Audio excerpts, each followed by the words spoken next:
Eng yo'qligidan bolalarimiz uyida ham smartfon tutishlari mumkin bo'lmaydi. Ya'ni o'zi umuman ularga smartfon olib berish mumkin bo'lmaydi. Oxirida bir necha marta takrorlansa, hattoki o'quvchi bilan xayrlashamiz ham. Bu suhbatdan maqsad fikrlash jarayonini tushunishi. Ya'ni bizni o'sha maktab telefonlarini cheklashidagi ortidagi fikrlashni tushunish. Nima uchun bunaqa qilyapmiz? Nima uchun boshqa choralarni o'ylab ko'rmadik? Bundan yaxshi usullar yo'qmidi? Ya'ni argumentlarni to'liq tushunishingiz uchun qilyapmiz. Smartfonlar bugungi kunda bolalarning xavfsizligini ta'minlashda juda katta rol o'ynaydi.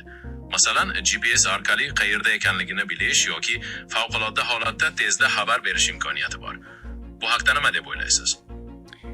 Bu zo'r kuchli argument bo'ldi. Xursand bo'ldim. Rostdan ham ota-ona bolalari qayerda yurganini bilishni xohlaydi. Lekin mening bunga qarshi kuchli argumentim bor. Bolalar YouTube'dan ma'ruza ko'rmoqchimi?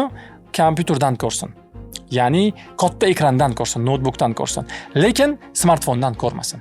Chunki smartfon ekrani zotan uni mana shu vertikal ekrani uzun videolar ko'rishga emas, qisqa videolar, vertikal videolar ko'rishga moslashgan. Birorta odam smartfondan darslar ko'rib yoki dasturlashni o'rganib qolgan emas. Lekin notebookdan, katta ekranlardan, kompyuterlardan o'rganganlarni biz minglab topa olamiz.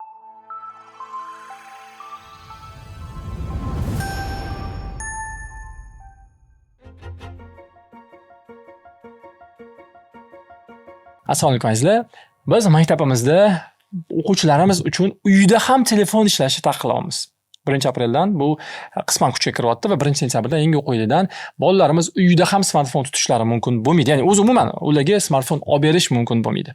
Va smartfon ishlatishning uyda hattoki oqibatlari maktabimizga kitob sovg'a qilish bilan tugaydi va moliyaviy jarima, ya'ni u kitob ko'rinishida bo'ladi va og'ir oqibatlarga olib keladi va oxirida bir necha marta takrorlansa, hattoki o'quvchi bilan xayrlashamiz ham. Bu jiddiy chora bolalarimizni, ba'zan ota-onalarimizni e'tiroziga sabab bo'ldi.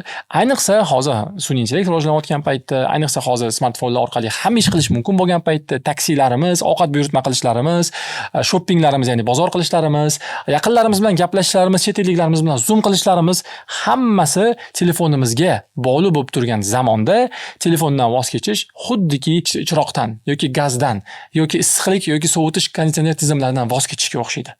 Bu axir fundamental talab-ku. Hozir hamma yoqda kerak bo'lgan narsa deb tuyuladi. Shuning uchun biz bugun ma'lum bir ekspert bilan emas, ta'lim mutaxassisi bilan emas, balki hamma internetdagi maqolalarni va kitoblarni o'qigan, hamma mutaxassislarning intervyusini eshitib chiqqan sun'iy intellekt bilan, aynan Google'ni sun'iy intellekti bilan, Gemini Pro bilan, pullik versiyasi bilan debat qilishga, ya'ni bahs qilishga qaror qildik. Debat ochiq bo'ladi. Men ham bilmayman oxiri qanaqa tugashini. Lekin bu qarorga kelishimizdan oldin biz bir necha o'nlab argumentlarni o'yladik va oxiri bolalarimizga 18 yoshgacha mutlaq smartfonlarni tutishni ham taqiqlash kerak ekan. Ruxsat bersak faqatgina notebooklarga ruxsat berishimiz kerak ekan va u ham nazorat ostida yoki kompyuterga ruxsat berishimiz kerak ekan. U ham bolani o'sha ekran ko'rinib turadigan joyda, ya'ni bola ishlatayotgan paytda uydagilarning hammasi ko'rinib turadigan ayvonda yoki umumiy xonada degan qarorga keldik. Va e'tirozlarning hammasiga butkul bittada javob berish uchun mijozlarimiz bo'lgan, ota-onalarimiz bo'lgan o'quvchilarimiz orasida va bizga bermoqchi bo'lgan farzandini ota-onalarimiz orasida e'tirozlarimizga javob berish uchun mana bugungi bahsni qilmoqchimiz. Bahsni shartlarini biz oldindan sun'iy intellektga kiritib qo'ydik. Bahsni shartlari nima? Bir vaqtning o'zida bitta argument beriladi. Ya'ni sun'iy intellekt argumentlar beradi, Gemini argumentlar beradi. Men bo'lsam bu argumentlarga javob beraman. Dalillar bilan, isbotlari bilan tayinlanmadim. Chunki biz bu narsaga yillar davomida o'rganib kelganmiz. Ba'zi dalillarni o'zing ko'rib ol deb aytaman. Google sun'iy intellekti bo'lgani uchun Google'ga to'liq kirish imkoniyati bor va o'zi hamma narsani ko'rib ola oladi. Va bahsni yutqizgandan keyin u yutqizdim deb aytadi. Yutsa, men aytaman, men yutqizdim deyman, keyingi argumentga o'tamiz. Va argumentlar tugagandan keyin bahsni tugatamiz. Va bu suhbatdan maqsad fikrlash jarayonini tushunishi. Ya'ni bizni o'sha maktab telefonlarini cheklashidagi ortidagi fikrlashni tushunish. Nima uchun bunaqa qilyapmiz? Nima uchun boshqa choralarni o'ylab ko'rmadik? Bundan yaxshi usullar yo'qmidi? Ya'ni argumentlarni to'liq tushunishingiz uchun qilyapmiz. Argumentning oxirida, ya'ni bahsning oxirida ba'zi argumentlar haq bo'lib chiqishi mumkin sun'iy intellekt tomonidan, ba'zilari noto'g'ri bo'lib chiqishi mumkin. Lekin fikrlashni ko'rish bu narsani asosida ilmiy isbotlangan, kuzatuvlar orqali tajriba, bolalarni telefon olib qo'yib turib sinalgan usullar yotganini bilganimiz uchun mana shu bahsga tayyor bo'ldik. Bu shartlarning hammasi biz sun'iy intellektga kiritib qo'ydik. Endi bahsni boshlaymiz. Birinchi argumentni davom ettiramiz. Ya'ni boshqatdan aytsam bo'ladi. Birinchi argument nima edi? Telefonlarni mutlaq taqiqlashga qarshi. Eslataman, birinchi argumentim shunday edi. Hozirgi global tizimimiz texnologiyasiz ishlay olmaydi. Aholining ko'pligi va hayotiy zarur resurslar, masalan, toza suv, oziq-ovqat va elektr energiyasi kompyuterlashgan tizimlar orqali boshqariladi. Ularni to'satdan to'xtatish inqirozga olib keladi. Bu fikrga qanday raddiya berasiz? Bu fikr raddi ham shuki, biz bolalarga, 18 yoshga to'lmagan bolalargagina smartfonlarni taqiqlaymiz. Bolalar smartfondan voz kechganlarida ularning hayotlari to'xtab qolmaydi. Ular o'rganishda davom etaverishadi, ular kitob o'qishda davom etaverishadi, ular maktabda bir-biri bilan, o'rtoqlari bilan gaplashishda davom etaverishadi, ular maktabdagi kompyuterlarni ishlatishda, internetga kirib o'zlariga ajratilgan xavfsiz ma'lumotlarni olishda davom etaverishadi.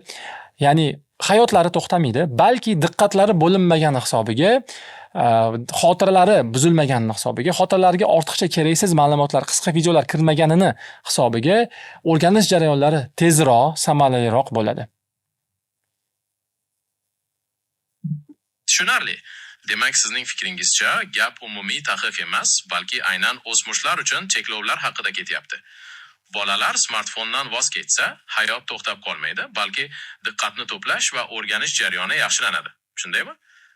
Men bu nuqtadan kelib chiqib, keyingi argumentimni taqdim etishim mumkin. Davom etaymi? Taqdim etishim mumkin, lekin bu ikkinchi argumentmi yoki hozirgi argumentning davomimi? Bu keyingi, ya'ni ikkinchi argumentim bo'ladi. Chunki siz o'smirlar uchun cheklovlar haqida gapirdingiz, men esa texnologiyaning boshqa bir muhim jihatiga to'xtalmoqchiman. Davom etaymi yoki avvalgi argumentga yana qandaydir qo'shimchangiz bormi? Yo'q, oldingi argumentga qo'shimcham yo'q. Sen ikkinchi argumentga o'tmoqchisan. Demak, birinchi argumentni yutqizding, to'g'rimi? Yo'q, mutlaqo unday emas. Men birinchi argumentim yutqazganim yo'q. Shunchaki siz o'smirlar haqida gapirib, bahsni toraytirdingiz. Men esa hozircha bu fikrga raddiya bermadim va kelishuvimiz bo'yicha keyingi argumentga o'tyapman. Ikkinchi argumentim shu bo'ladiki, axborot erkinligi. Smartfonlar va internet orqali odamlar oldinlari mutlaqo imkonsiz bo'lgan bilimlarga ega bo'lishmoqda. Masalan, uzoq hududdagi talaba dunyoning eng yaxshi universitetlari ma'ruzalarini tinglashi mumkin. Bu esa global ta'limni demokratlashtirdi. Bunga qanday fikr bildirarsiz? Bunga qo'shilaman. Ya'ni smartfonlar ommalashgandan keyin, ayniqsa internet chekka-chekka qishloqlarga ham yetib borgandan keyin, har bitta odam o'zi bir narsani o'rganishni xohlasa, o'rgana oladigan darajaga chiqdi. Endi menda bitta savolim bor. Onlayn kurslarni, bepul kurslarni, mana shu internetdagi darslarni tugatish foizi nechi foiz odam aynan mana shu internetdagi onlayn bepul eng zo'r universitetdagi darsliklarni tugatadi. Sanda butun internetga imkoniyat bor kirishga. Mana shuni tekshirib olib kelib beraman shu ma'lumotni. Mani ma'lumotimcha, bepul onlayn kurslarni tugatish foizi odatda past bo'ladi. Taxminan 5-15% atrofida. Ko'pchilik boshida qiziqish bilan ro'yxatdan o'tadi, lekin oxirigacha yetkaza olmaydi. Agar pul to'lab qatnashilsa, tugatish foizi yuqoriroq bo'lishi mumkin.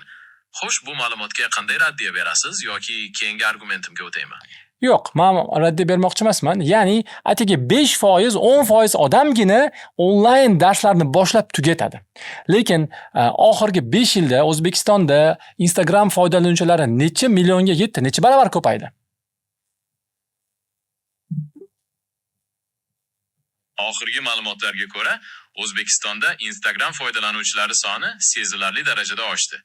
Masalan, 2025-yilning mart holatiga 11 milliondan ortiq odam Instagramdan foydalangan. Bu albatta keskin ko'payish. Siz bu o'sishni ma'lumotga qarshi argument sifatida keltiryapsizmi? Ya'ni, onlayn darslarni tugatish foizi past bo'lsa ham, smartfonlardan foydalanish ko'paygani baribir jamiyatga qandaydir foyda keltirmoqda, demoqchimisiz? Fikringizni bilsam, keyingi davom ettiraman. Yo'q, men endi mana shu ikkalovini bog'lab beraman. Ya'ni, chekka-chekka qishloqlarga, internet bormagan joylarga internet borishi va odamlar birinchi marta smartfon ishlatishi orqali ular shartda borib onlayn kurslarga kirib ketishmaydi. Onlayn kurslarga kirgan taqdirda ham 5-10% tugatadi. Balki eng birinchi bo'lib ular o'yin o'ynashadi, Instagramga obuna bo'lishadi, qisqa videolar ko'rishadi. Ya'ni umrlarini bekorchilikka sarflash ehtimoli oshadi. Ya'ni ma'lumotni ochib berish orqali biz bolalarga dars ochib beryapmiz deb aytishimiz mumkin. Lekin 95%, 90% holatlari biz asli ularga bekorchilikni ochib berayotgan bo'lamiz. tushunarli. Bu jiddiy argument. Demak, sizningcha texnologiya ma'lumotga oson erishishni ta'minlasa ham, amalda odamlarni, ayniqsa o'smirlarni ko'proq vaqtni bekorga sarflashga, ya'ni o'yinlar, ijtimoiy tarmoqlar va qisqa videolar olamiga tortib olyapti. Bu esa foydali ta'limdan ko'ra bekorchilikni ko'paytiryapti demoqchisiz. Mening keyingi argumentim aynan shu joyda dolzarb bo'lishi mumkin. Biz faqat salbiy jihatlarga qaramasdan, texnologiyaning iqtisodiy va innovatsion foydalarini ham ko'rishimiz kerak. Masalan, yangi texnologiyalar yangi ish o'rinlari yaratadi va global muammolarni, aytaylik, iqlim o'zgarishi yoki tibbiy tadqiqotlarni yechishda yordam beradi. Bunga nima deysiz? Xo'p, yana men eski shartlarimizni eslataman. Debatimiz, ya'ni bahsimiz shartlari shundaki, biz texnologiyani, smartfonlarni o'smirlarga, maktab o'quvchilariga taqiqlamoqchimiz. Debatni, argumentlarni shu o'rindan turib ber. Shartlar eslatilgani uchun rahmat. Demak, bizning bahsimiz aynan o'smirlar, maktab o'quvchilari haqida ketyapti. Mening keyingi argumentim shunday. Smartfonlarni maktablarda taqiqlash ularni zamonaviy dunyodan uzib qo'yish hisoblanadi. Biz ularga texnologiyadan to'g'ri, foydali maqsadda foydalanishni o'rgatishimiz kerak. Aks holda, ular kelajakda kerakli raqamli ko'nikmalardan bebahra qolishadi. Bunga nima deysiz? Qanaqa raqamli ko'nikmalardan bebahra qolishlari mumkin? Dasturlashga o'xshagan ko'nikmalarni nazarda tutyapsanmi? Nafaqat dasturlash, balki kundalik hayotda kerak bo'ladigan ko'p ko'nikmalarni, masalan, axborotni to'g'ri tahlil qilish, raqamli xavfsizlik asoslari, onlayn hamkorlik va hatto oddiy matnli hujjatlar bilan ishlashni ham nazarda tutyapman. Maktabda smartfondan ta'lim maqsadida foydalanishni o'rgatmasak, ular keyinchalik bu ko'nikmalarni mustaqil ravishda o'rganishga qiynalishlari mumkin. Keyingi argumentga o'taymi? Yo'q, mana shu argumentga javob beraman. Demak, ma'lumotni qayta ishlash, internetdagi ma'lumotlarni tahlil qilish, matn bilan ishlash, bora yana dasturlash, bularning hammasi smartfonlardan o'rganadigan narsa emas. Ya'ni bolalar smartfonda qarab turib matnni tahlil qilishni o'rganisha olmaydi. Teskarisi, ular asosiy vaqtlarini algoritmli platformalar, misol uchun Instagram, YouTube shortlari, TikToklar, shularda o'tkazgani uchun ularga tayyor ma'lumot taqdim etiladi. Chunki ekran kichkina, smartfon bir vaqtning o'zida bir necha ma'lumotlarni ko'rsata olmaydi. Shuni natijasida bolalar ularga taqdim qilingan ma'lumotlarni ko'radi. Tahlil qilish uchun bo'lsa, bir vaqtning o'zida bir necha turdagi ma'lumotlar, bir necha manbalardan, bir necha oynalardan kelib turishi kerak. Shundagina bolalar matn bilan ishlay oladi, tahlil qila oladi, bir-biridan oq qorani ajrata oladi. Buning uchun esa bolalar kompyuter orqali internetga kirishlari kerak. Notebook orqali kirishlari kerak. Lekin oxirgi O'zbekiston statistikasini kirib tekshirib ko'rsang bo'ladi. O'zbekistondagi internet foydalanuvchilarining 90% Google ga ham, internetga ham smartfondan kirishyapti. Va O'zbekistonda ijtimoiy tarmoq foydalanuvchilari, Instagram, YouTube foydalanuvchilari Google foydalanuvchilaridan ko'ra ko'proq.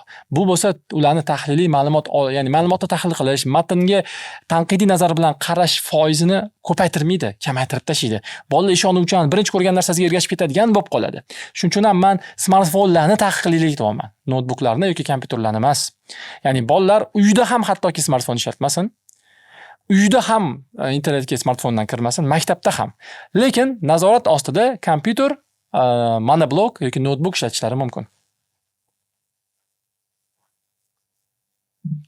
Argumentingizni tushundim.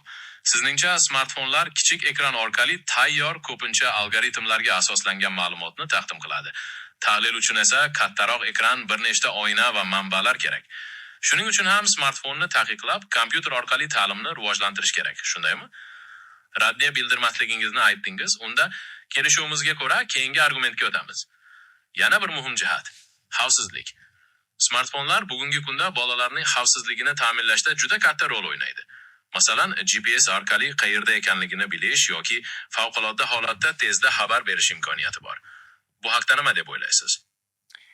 Bu zo'r kuchli argument bo'ldi. Xursand bo'ldim. Rostdan ham ota-ona bolalari qayerda yurganini bilishni xohlaydi. Ba'zan bolani telefoni o'chib qoladi, ba'zan uni topish imkonsiz bo'ladi, ba'zan u o'zi bilmagan ko'chalarga kirib qoladi. Shuning uchun ham hattoki kichkina yosh bolalarga smart soatlar yoki smartfonlar olib berayotganlarini ko'ryapmiz. Lekin mening bunga qarshi kuchli argumentim bor. Ya'ni bu GPS trackerlar, ya'ni GPS kuzatuvchi moslamalar. Misol uchun Apple AirTag oddiy $20, $25 turadi. Va uni cho'mchagimizga solib yursak yoki bolani sumkasiga solib qo'ysak yoki brelok qilib shimiga taqib qo'ysak, bolamizning qattaligini 24 soat yil davomida ko'rib tura olamiz. Hattoki qo'liga smart soat ham olib berish shart emas. Undan tashqari oddiy telefon, ya'ni tugmali telefon ham olib berishimiz mumkin. Hozir bunaqa telefonlar $10, $20 dan boshlab turadi. Ya'ni biz bolaga smartfon olib berib, Telegram orqali menga lokatsiyani tashab tur yoki sen bilan gaplashib turaylik deyishimiz shart emas. Shunchaki bolamizga o'sha GPS tracker kuzatuvchini olib beramiz yoki sumkasiga solib qo'yamiz va uni doim qayerdaligini bilib turishimiz mumkin. Va oddiy tugmali telefon orqali bo'lsa, u bizga SMS yozib qo'yishi mumkin. Oyjon, adajon, men keldim, men ketyapman, yo'lga chiqdim. Mendan xavotir olmang yoki uyga qaytyapman deb SMS yozib turish mumkin. SMS bo'lsa hammamizda bor, uni olamiz, o'qiymiz va xotirjam bo'lamiz. Shunda biz telefonlarni foydali jihatini olamiz. Rostdan ham xavfsizlik nuqtai nazaridan ular kerak, bolalarimizdan xabar olib turamiz. Lekin smartfonlarni kabi minuslariga uchmaymiz. Ya'ni xohlagan narsasiga xohlagan payt kirib, xohlagan videosini ko'rib, xohlagan begona odam bilan yozishib yurolmaydi. Smartfonlarning yana bitta zarari shundaki, ularda messenjerlar, ijtimoiy tarmoqlar bor va bolalarimiz begonalar bilan gaplashib keta oladi, begonalar bolalarimizga yoza oladi. Lekin odatda tugmali telefonlarda begona odam begonaga yozmaydi, chunki u yerda begona degan narsa yo'q. Bir odam ikkinchi odamga yozdimi, albatta u telefon raqamini bilishi kerak. Demak, men argumentim shundaki, raddiyam shundaki, xavfsizlikni smartfonlarsiz ham bemalol ta'minlasa bo'ladi. Juda mantiqli javob.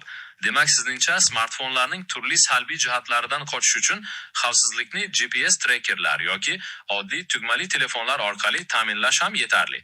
Bu orqali ham ota-onalar xotirjam bo'ladi, ham bolalar ortiqcha keraksiz ma'lumotlar olamiga tushib qolmaydi. Bu argumentingizni qabul qilaman. Endi kelishuvimiz bo'yicha keyingi argumentga o'tayapman.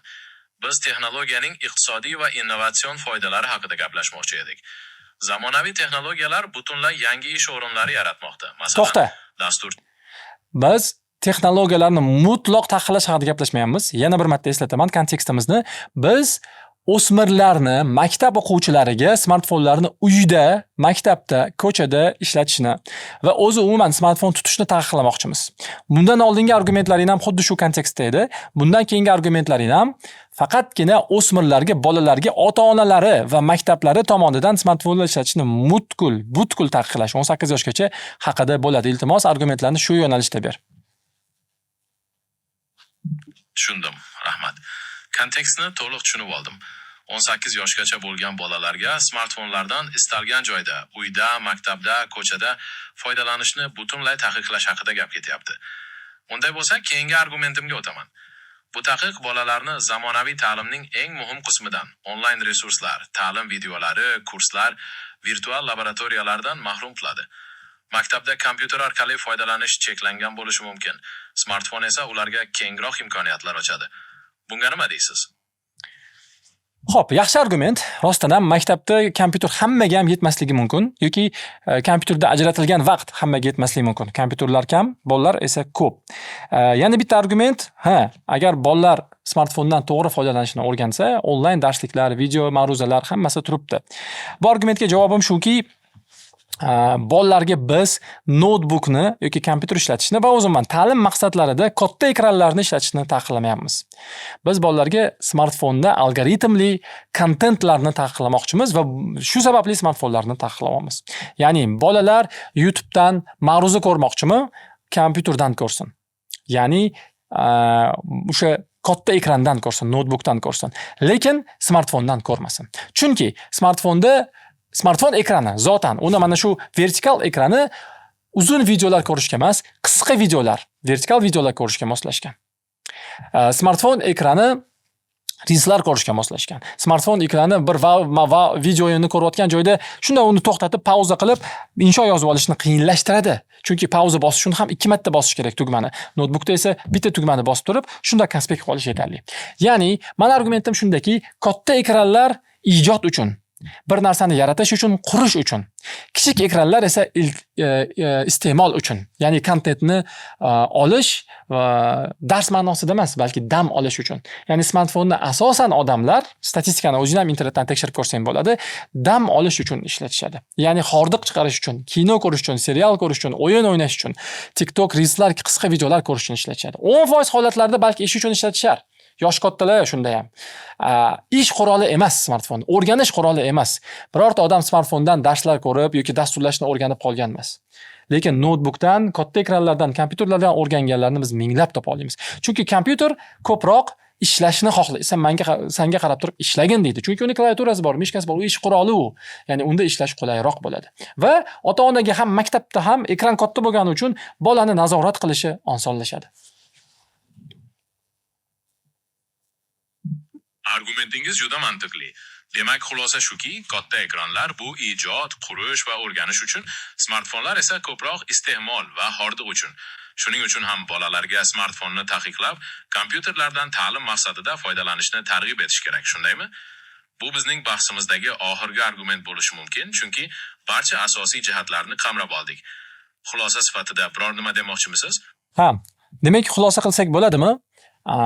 Bolalarga 18 yoshgacha smartfonlarni, gadjetlarni, kichkina ekranli qurilmalarni taqiqlash mutlaqo mantiqli qaror. Buni zamonaviy fan, statistika, hayotiy kuzatuvlar, bolalar psixologiyasi, bolalar nevrologiyasi, ta'lim nazariyalari mutlaq qoralamaydi. To'g'rimi? Bu to'g'ri xulosa. Bahsimiz davomida siz smartfonlarning kichik ekranlari, algoritmlar, vaqtni bekorga sarflash kabi salbiy jihatlarini ko'rsatdingiz va xavfsizlikni boshqa qurilmalar orqali ta'minlash mumkinligini bildirdingiz. Shu bilan birga texnologiyadan ta'limda to'g'ri foydalanishning muhimligi ham aytib o'tildi. Umumiy olganda taqiqning tarafdorlari va qarshilarining o'z sabablari bor.